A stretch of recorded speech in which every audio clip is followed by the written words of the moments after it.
렘넌트 운동과 치유 서밋 237 운동이죠.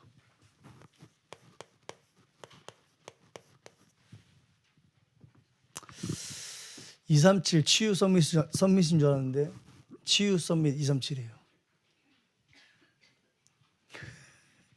아무 반응이 없으시네.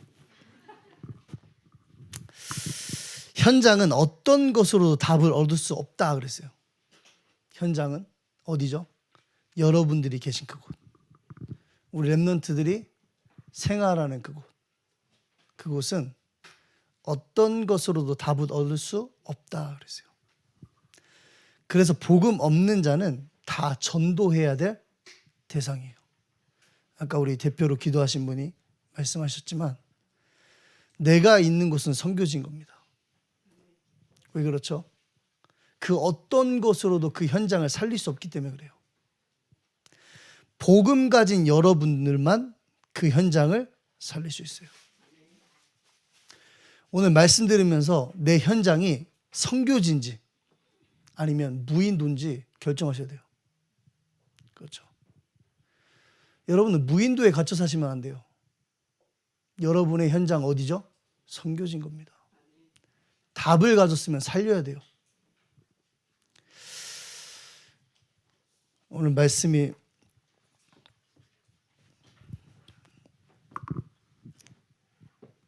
목사님이 하셔야 되는데 하나님의 말씀에 의지하여 제가 오늘 말씀을 전하도록 하겠습니다. 자력이냐 타력이냐.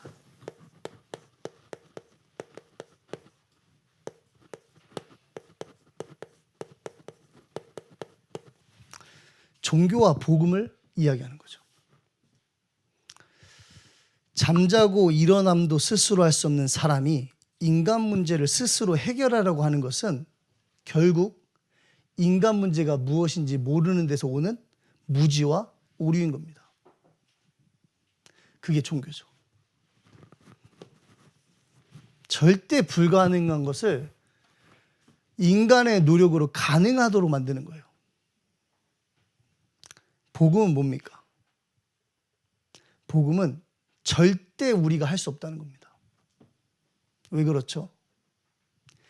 인간 문제는요,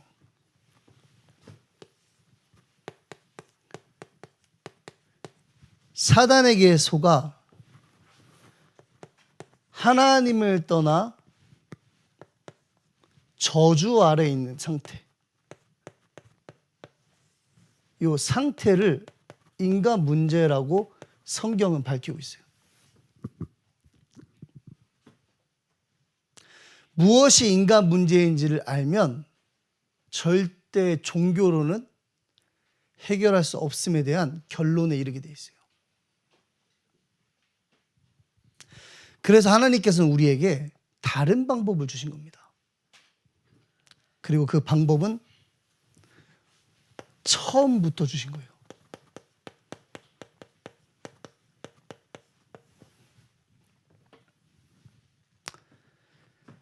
창세기 3장 15절 여인의 후손이 뱀의 머리를 상하게 할 것이요. 그 여인의 후손이 누굽니까? 그리스도예요. 그런데 그 이전에요, 하나님은 우리에게 그리스도를 이미 주신 겁니다. 고린도서 4장 4절에 하나님의 형상은 그리스도다 그랬어요. 처음부터 하나님은 우리에게 그리스도를 허락하셨어요. 복음은 처음부터 하나님이 우리에게 주신 겁니다. 무엇이 복음입니까? 하나님과 함께 할 수 있는 존재. 하나님께 예배할 수 있는 존재. 그 상태 속에 있는 것이 복음인 겁니다.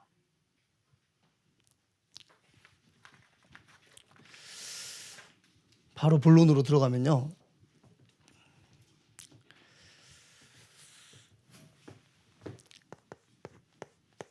저는 이 성경 구절을 거짓말 조금 더 보태가지고 한 2000번 읽어봤어요. 자식이 완악하고 패역하면 장로들한테 데리고 가서 돌로 쳐 죽여라? 여러분들이 다 이해를 쉽게 하셨겠지만 저는 참 이게 쉽게 이해가 되지 않더라고요.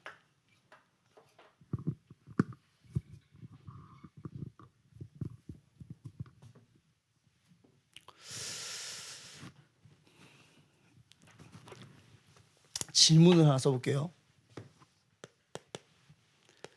여러분이 이 부모라면 그렇게 하시겠습니까? 여러분 자녀가 폐역하고 완악하면 원내수교회 장로님들한테 데리고 와가지고 돌로 쳐 죽이겠어요? 다 같이? 여러분의 대답은 뭡니까?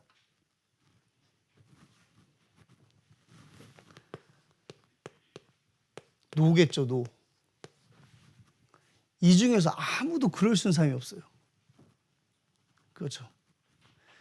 제가 자녀가 없지만 제가 자녀가 있어도 아무리 걔가 나보다 막 나가도 제가 그 친구를 어떻게 돌로 쳐 죽이겠습니까? 내 자녀인데. 오늘 말씀은 그런 일이 있었다라고 기록한 게 아니에요. 그렇게 하라고 이야기하는 거예요. 뭐 1720년도에 이런 일이 있었다라는 것을 기록한 게 아니라 이렇게 하면 이렇게 하라고 이야기하는 거예요. 여기서 중요한 포인트가 뭐냐면 내가 무엇을 가지고 있냐는 겁니다.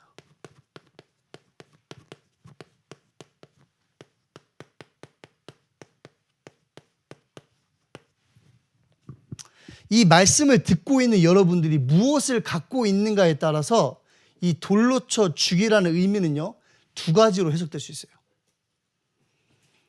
첫 번째는 다른 것으로 내 자녀를 바꾸려는 겁니다.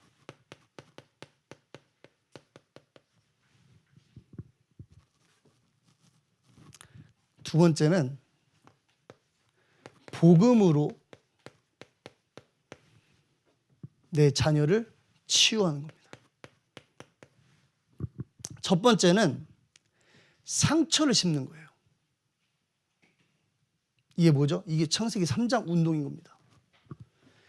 다른 것으로 내 자녀를 바꾸는 게 뭐냐면 창세기 3장 운동이에요. 여러분 무엇을 가지고 있습니까? 라고 질문해 봐야 돼요. 여러분들이 복음을 가지고 있다면 내 자녀에게 다른 것이 아니라 복음이 필요하구나 라고 고백할 수밖에 없어요. 그렇죠? 이게 치유 운동인 겁니다.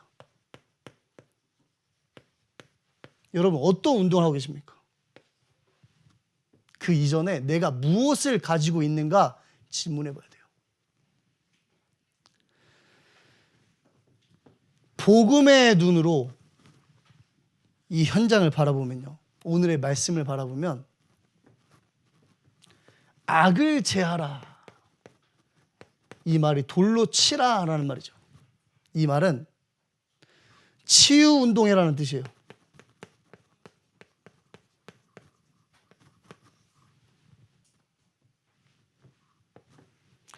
그리하면 온 이스라엘이 듣고 두려워하리라.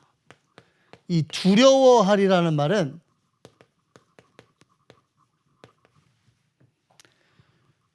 렘넌트가 그리하면 살리라는 뜻이에요.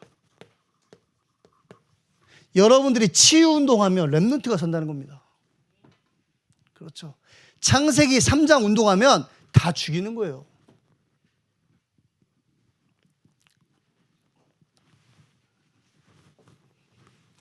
뭐가 치유운동입니까?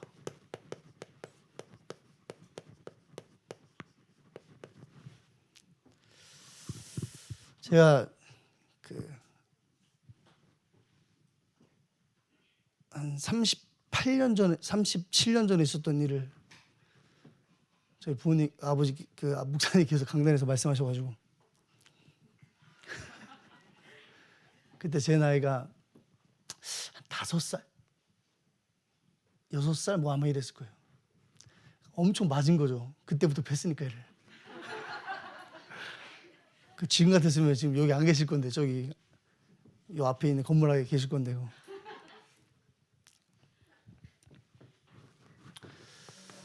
여러분 상처가 뭐죠?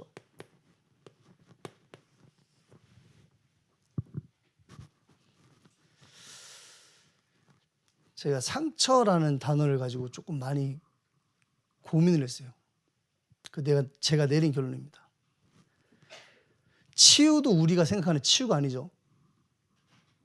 상처도 우리가 생각하는 상처가 아니에요. 대부분은 상처 그러면 세상 사람들이 이야기하는 상처를 계속 생각해요. 그러면 결국 치유도 세상 사람들이 이야기하는 치유에서 벗어날 수가 없어요. 말은 그렇게 안 하지만 내 생각이 바뀌지 않으면 수준은 변하지 않는 겁니다. 육에 딱 묶여있게 돼 있어요. 뭐가 상처냐?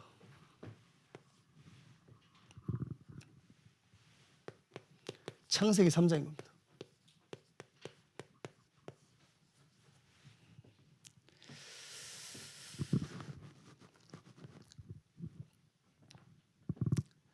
지금 내가 우리 아이들의 현장에서 가정, 교회, 학교 현장에서 복음이 아닌 다른 것, 그게 뭐죠? 창세기 3장, 6장, 11장. 이거를 심기고 있다면 여러분들은 상처에서 못 벗어난 거예요. 이걸 다른 말로 얘기하면 나 중심인 겁니다. 여러분 지금 나 중심 그러면 뭐가 떠올라요? 세상 교육이 말하는 나를 떠오르고 있죠. 나 중심. 어저께 이제 화요 집회를 갔는데 우리가 이제 2, 3, 7, 5천 종족 시대의 다민족들을 다 이렇게 품어줘야 되잖아요. 이렇게 안아주고 품어주고 실수해도 이해해주고. 근데 저는 그렇지가 않아요. 무슨 말이냐면 이 다민족들이라든가 1.5세, 2세들 보면은 이런 스타일들의 아이들이 되게 많아요. 나는 굉장히 특별해. 저는 항상 이렇게 생각해요. 니만 특별해? 어저께 이제 담임 목사님 자리, 그러니까 담임 목사님들만 앉을 수 있는 좌석들이 있더라고요. 자리가 좀 비어서 이제 앉았는데 앉아 있어도 불안하잖아요. 이 색깔이 달라, 이 띠 색깔이. 나도 겨우 앉아서 있는데 그 외국 친구 한 명이 들어오는데 당연하다듯이 막 비키라고 하면서 옆에 앉는 거죠. 제 옆에. 이제 그때 이미 기분이 안 좋았어요. 이게 뭐지 얘가? 근데 자기 가방을 이렇게 여기 걸자는데 내 앞에다 거는 거야 이거를. 그때 이제 제가 이미 그 제정신이 아니었어요. 와 이거 안 되겠다 얘 진짜. 야 이거 빼 추워. 왜냐면 그 옆에도 올려놓을 수 있는 그 자리가 있으니까 살짝. 그 나한테 막 자리 바꾸래더니 나 뭐 절로 가려니 막 이러는 것 같아. 내가 목사만 아니면 한 대 팰 건데 이거를. 그러다가 이제 정상으로 돌아왔어 순간. 내가 지금 집회에 왔지. 말씀을 드려야지. 그래 2, 3, 7 다시. 그래서 눈을 감고 가만히 있었어요. 근데 이제 류 목사님이 메시지를 딱 하시는데 이 얘기를 딱 하시고 나 중심. 나 중심. 순간 그 메시지를 딱 듣는데 양심의 가책이 확 오는 거예요. 옆에 앉아 있는데 사과할까? 그 생각이 제 머리에 딱 들어오는 거죠. 그리고 나서 제가 이제 돌아오는 길에 생각을 해본 겁니다. 내가 말씀을 듣고 양심의 가책을 느껴서 이 친구에게 사과하는 것, 그게 나 중심일까? 그러니까 메시지에서 나 중심 그랬을 때 내가 조금 편하려고 했던 그게 성경이 말하는 나 중심일까라는 생각이 드는 거예요, 제가. 물론 제가 한 행동은 틀린 행동이에요, 여러분. 그거에 대해서 제가 옹호하는 게 아닙니다. 그거는 제가 그분이 이 메시지 안 듣겠지만 죄송합니다. 예. 그건 틀린 행동이에요. 그런데 제가 얘기하고 싶은 그 얘기가 아니에요. 성경이 말하는 나 중심은 우리가 생각하는 나 중심이 아니라는 겁니다. 제가 말씀을 듣고 양심의 가책을 느껴서 사과를 했다면, 사과할까라는 생각이 들었다는 건 나를 돌로 치는 행위예요.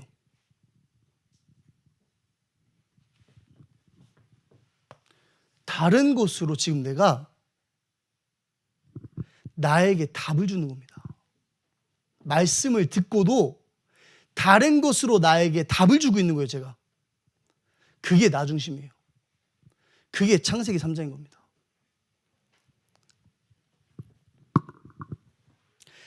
내가 말씀을 듣고 양심의 가책을 느껴 다른 방법으로 해결하려는 그 행위, 그게 성경에 말하는 창세기 3장이에요. 다른 말로 얘기하면 뭐죠? 내가 하나님이 되는 겁니다.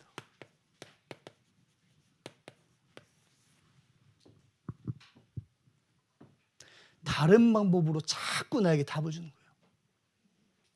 말씀을 듣고 있는데도. 여러분, 제가 아까 그 사과할까 딱 그 얘기를 다른 데서 하면 사람들이 뭐라 그랬어요? 저 사람 그래도 양심적이네. 그러겠죠, 저한테. 그게 내가 가지고 있는 창세기 3장의 상처예요. 그게 창세기 3장의 흔적인 겁니다. 여러분, 다른 것으로요, 운동하면 안 돼요. 다른 것 가지고 아이들을 바꾸려고 하면 안 돼요. 복음으로만 치유해야 돼요. 여러분들이 가지고 있는 상처 있어요. 세상이 말하는 상처 말고 여러분들이 자꾸 다른 곳으로 하려고 하는 그게 있다니까요. 창세기 3장의 흔적이. 그렇죠. 말씀 들으면서 말씀으로 끝내버려야 돼요. 이미 끝났는데 확인해야 되는 겁니다. 왜? 사단은 계속 속이니까.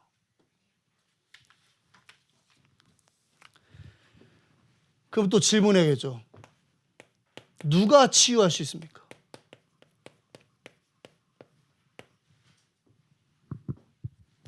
근본적인 치유가 무엇인지 아는 자가 치유할 수 있어요.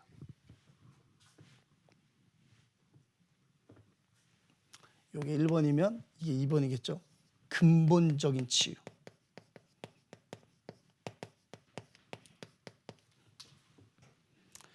이게 우리 지난주 수요일 날 나눴던 내용이죠.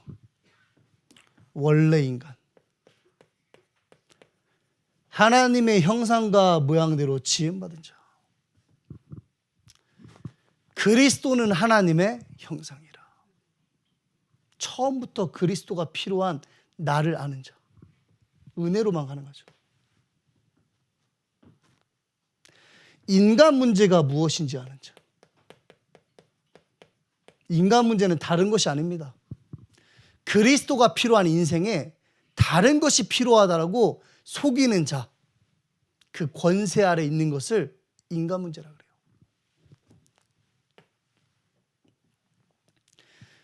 그래서 하나님께서 우리에게 회복의 길을 주셨죠.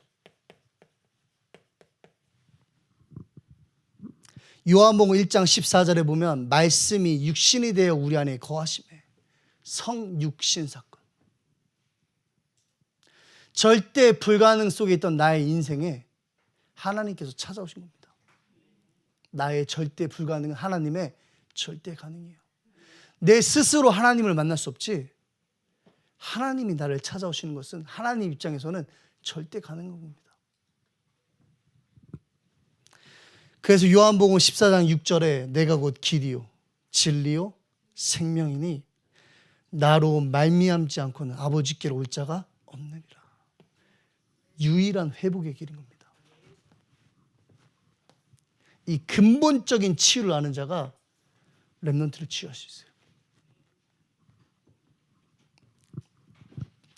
부모가, 목회자가, 중직자가 이 믿음을 갖고 있어야 돼요. 그래야 렘넌트를 치유하는 겁니다.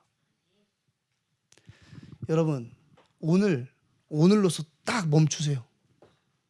결단하세요. 내가 복음 외에 그 어떤 것도 요구하지 않겠다. 여러분이 만나는 그 어떤 중직자든 산업인이든 세신자든 목회자든 누구든 간에 나는 복음의 그 어떤 것도 그들에게 요구하지 않겠다. 결단하시는 겁니다. 자, 세 번째죠.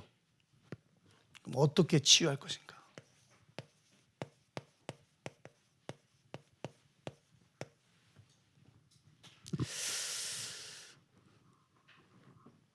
하나님의 계획을 찾아서 붙잡도록 도와줘라. 우리 지난주 메시지도 같은 이렇게 선상에서 보시면 되겠죠.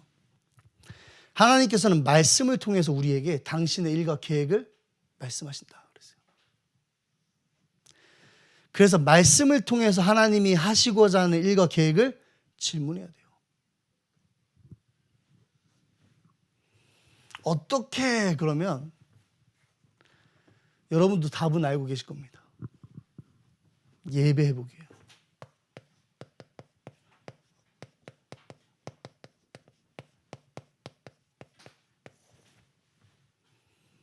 어떻게 렘넌트를 치유할 겁니까? 예배를 회복해야 돼요.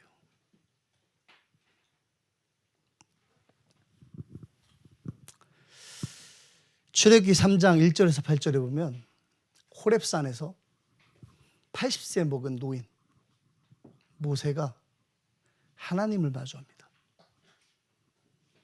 하나님께서 호렙산에서 모세에게 뭘 주시죠? 말씀을 주세요. 그 어떤 것으로도 회복이 안 돼요. 하나님의 말씀으로만 회복할 수 있어요. 하나님의 말씀으로만 치유할 수 있는 겁니다. 금토일 시대는요, 전쟁이에요.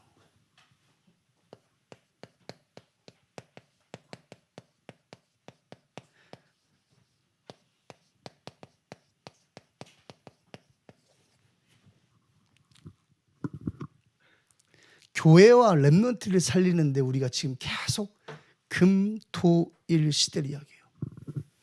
목사님이 강단에서 이렇게 말씀하셨어요. 청년, 대학, 젊은 중직자 기획해라. 여기 우리 청년, 다 청년이죠. 대학은 아니지만 중직자, 젊은 중직자 기획하는데, 이 말은 기획하라는 말로 들리면 굉장히 피곤해집니다. 인생이.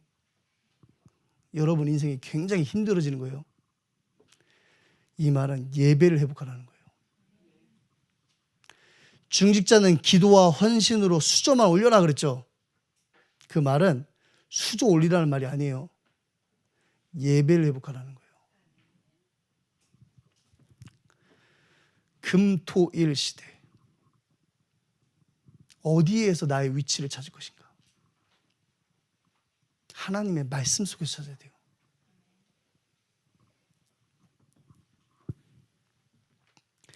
그래야 여러분들이 렘넌트들에게 하나님의 계획과 말씀, 하나님의 계획과 일을 말씀 속에서 찾도록 도와줄 수 있는 겁니다. 우리 렘넌트들이 나이가 어리기 때문에 가만히 있잖아요. 근데 나이가 조금 더 들면 어떻게 하죠? 가만히 안 있어요, 여러분. 영적인 존재이기 때문에 누구보다 잘 알아요. 나에게 예수가 그리스도라고 얘기하는 저 아줌마가 나한테 치유 운동을 하는지 창세기 3장 운동하는지 렘넌트들이 더 정확하게 알아요. 그렇죠? 아마 더 잘 아실 거예요, 여러분들이.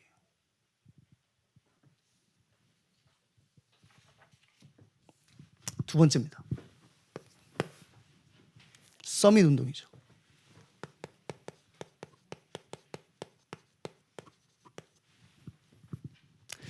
영적 서밋 운동. 다윗과 이새가 나와요. 부자 관계죠.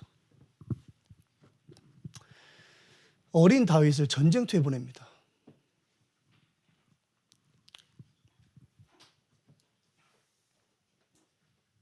여러분 같으면 보내시겠습니까? 여러분의 자녀를, 그것도 어린 자녀를. 치유받은 자만 할 수 있어요.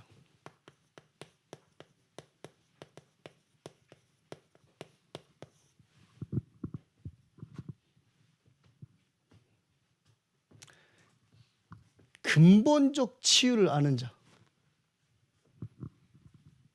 그리스도가 아니면 안 되는 이유를 아는 자. 이게 렘넌트 운동인 겁니다. 다윗이 어디에 보내요? 전쟁터에. 그 현장에서 다윗이 무엇을 봅니까? 이방인을 섬기는 하나님의 여호와 이름을 모욕하는 골리앗 앞에서 아무 소리 내지 못하는 사울 왕과 그의 형들을 봐요. 그러면서 사무엘상 17장 29절에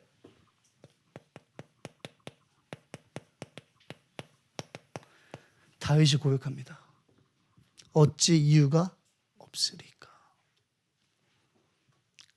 말씀 속에서 하나님의 뜻과 계획을 아는 자, 그리스도여야만 되는 이유를 아는 자. 그 아이들이 현장에 가야 볼 수 있는 겁니다. 그렇죠. 모르는 아이들이 보내면 같이 무너지게 돼 있어요. 부모라도 알면 되는데 부모도 몰라. 같이 휩쓸려 가는 겁니다. 여러분, 제가 자꾸 얘기하지만 아까 대표기도 하셨던 분, 눈을 감고 있어서 누군지 못 봤는데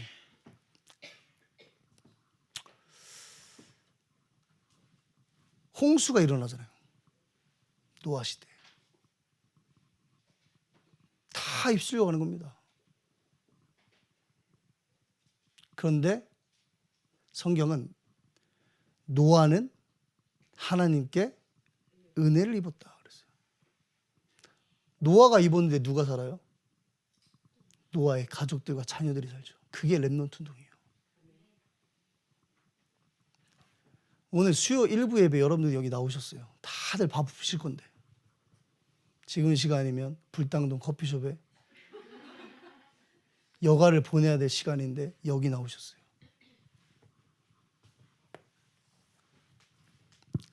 여러분들이 가진 복음 있죠. 그 복음 가지고 후대를 치유해야 돼요. 어느 정도까지요? 진짜 우리 렘넌트들이 현장에 갔을 때 그리스도 아니면 안 되는 이유를 발견할 때까지. 말씀 속에서 나를 통해 이루실 하나님의 일과 계획을 가지고 현장에 갈 수 있을 만큼 치유 운동을 해야 돼요.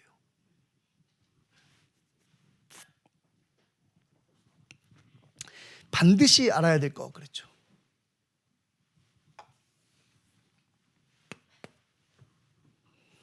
그 첫 번째가 성경적 세계관이죠. 그래서 새 나라를 이야기하셨어요. 영적 세계.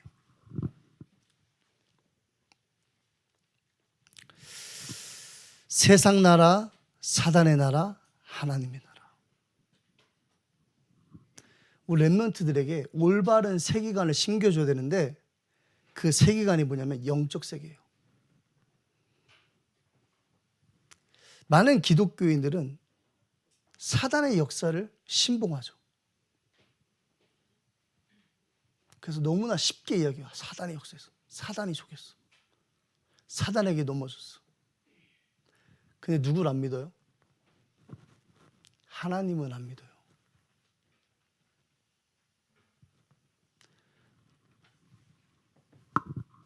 하나님의 나라가 여러분 안에 임한 겁니다.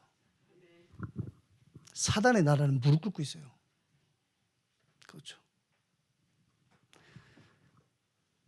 영적인 올바른 세계관을 갖고 있어야 돼요. 그래서 나는 세상에서 승리할 수밖에 없는 자인 겁니다. 승리가 뭐죠? 살리는 자. 또 뭘 알아야 돼요? 시대의 흐름이죠. 영적 흐름입니다.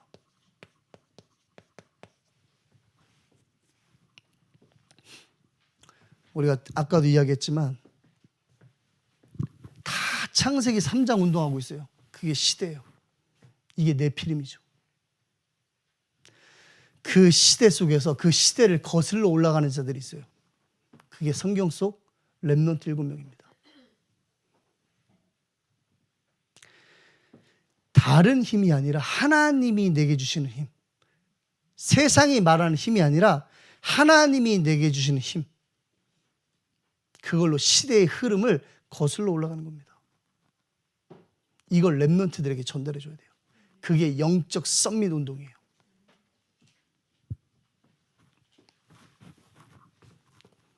그래서 다윗은 골리앗 앞에 나갔는데 일말의 두려움도 없어요.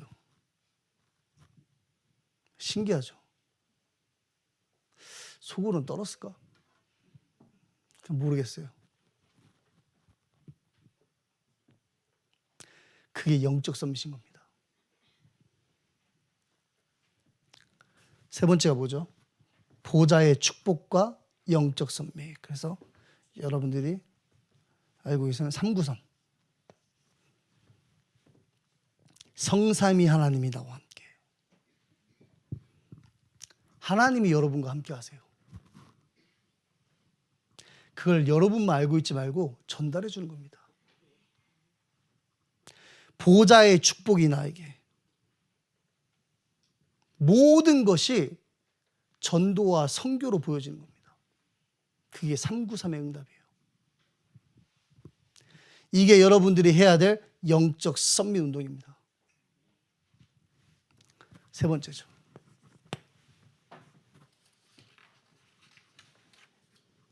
(237) 운동입니다.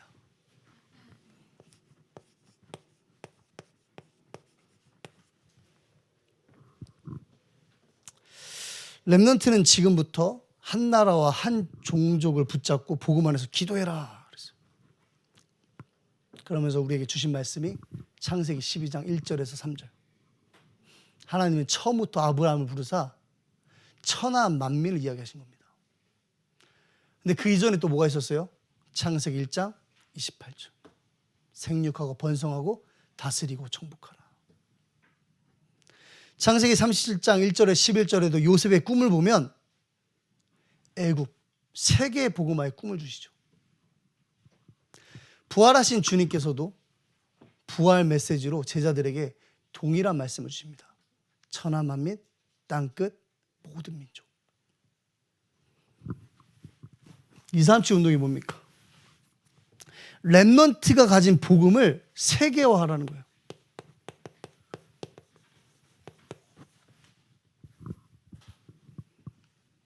하나님의 은혜로 여러분들에게 주신 복음 있잖아요. 그 복음을 우리 렘넌트의 영혼 속에 세계화시키는 겁니다. 뭐 할 수 있도록요? 전도와 선교 속에서 그들의 인생을 볼 수 있도록.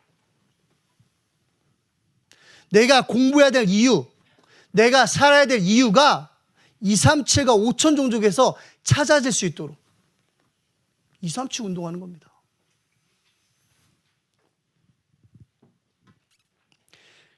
그래서 목사님이 고린도 후서 10장 4절에서 5절 말씀 주셨죠. 이 사상으로 모든 사상을 다 무너뜨리는 겁니다. 어디에서요? 우리 렘넌트들이 가는 현장에서. 그 운동에 반드시 필요한 사람들이 여러분인 겁니다. 여러분들이 이 운동에 반드시 필요한 사람들이에요. 지난주 수요 예배 때 말씀 끝나고 나서 축도 전에 아프리카 국가를 놓고 10분만 투자해라 그랬는데 나는 10분을 투자했다. 눈 감아보세요. 권성경 집사님만 문자를 보내셨어요. 이분 아니었으면 말씀이 땅에 떨어질 뻔했는데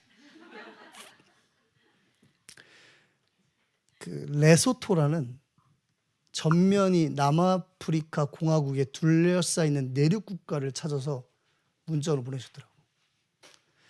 우리 문자 보내주신 권성경 집사님에게는 제가 따뜻한 커피 한 잔을 대접하도록 하겠습니다. 혹시 여기 계세요? 권성경 집사님? 안 계세요?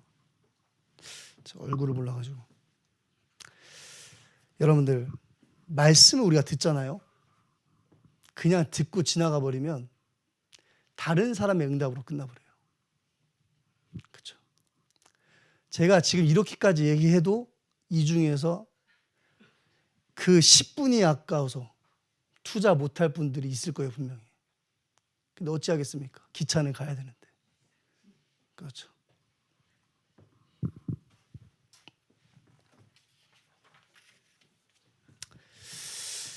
렘넌트 운동과 치유, 썸밋, 237 운동이에요.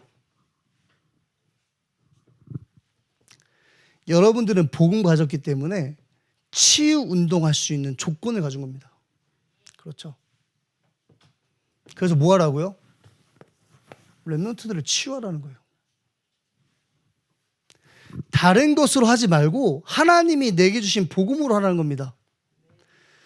우리 렘넌트들이 그 복음을 나의 것으로 만들 수 있는 시간, 예배를 회복시키는 거예요. 그렇죠. 그러면 누가 먼저 예배를 회복해야 돼요? 우리가 먼저 회복해야 돼요, 여러분. 서밋 운동, 렘넌트들이 영적 서밋으로 이렇게 세우는 겁니다. 누구처럼요? 다윗처럼. 근데 누가 중요해요? 이새가 중요한 겁니다.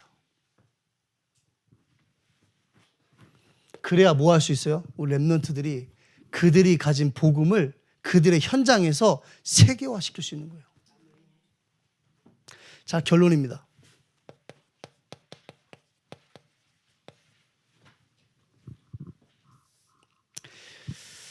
신명기 21장 22절에서 23절이죠.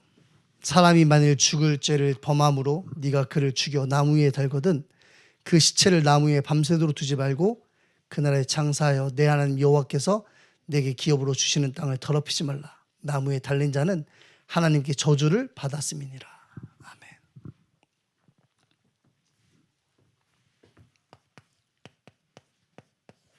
예수가 그리스도라는 겁니다. 이게 렘넌트 운동의 결론이에요. 다른 게 남으면 안 돼요. 우리 아이를 이렇게 해서 금토일 시대 보내고 했더니 이 아이가 국무총리 됐더라. 로 끝나면 안 돼요. 뭘로 끝나야 돼요? 예수가 그리스도다. 이걸로 끝나야 돼요.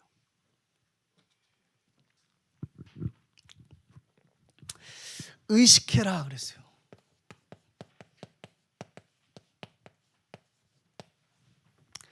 사무엘하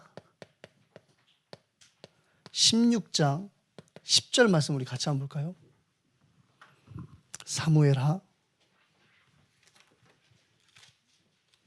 16장 10절 말씀입니다.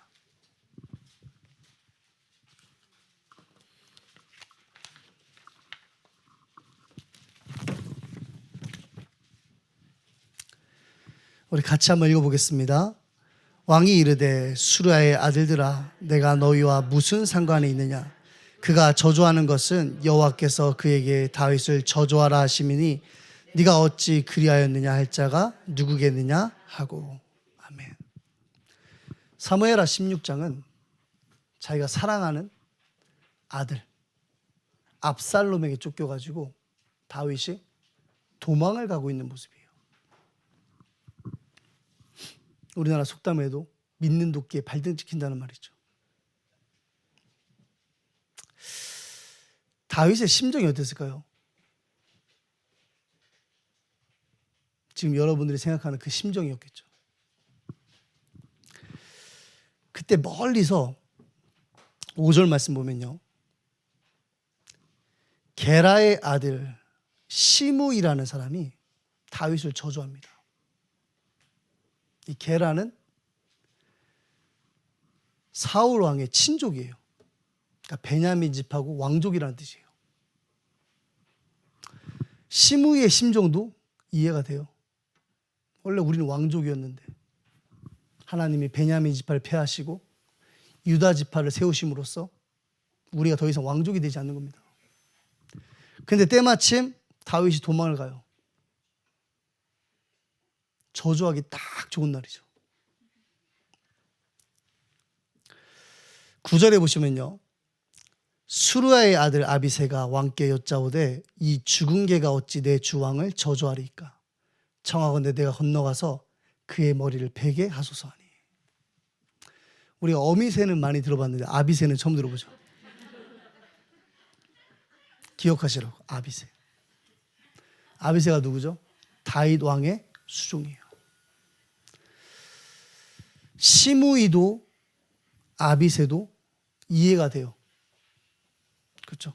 각자의 위치에서. 제가 시므이여도 제가 아비새여도 똑같이 했을 겁니다. 근데 다윗은 어땠죠? 다윗은 이렇게 이야기하죠. 10절에.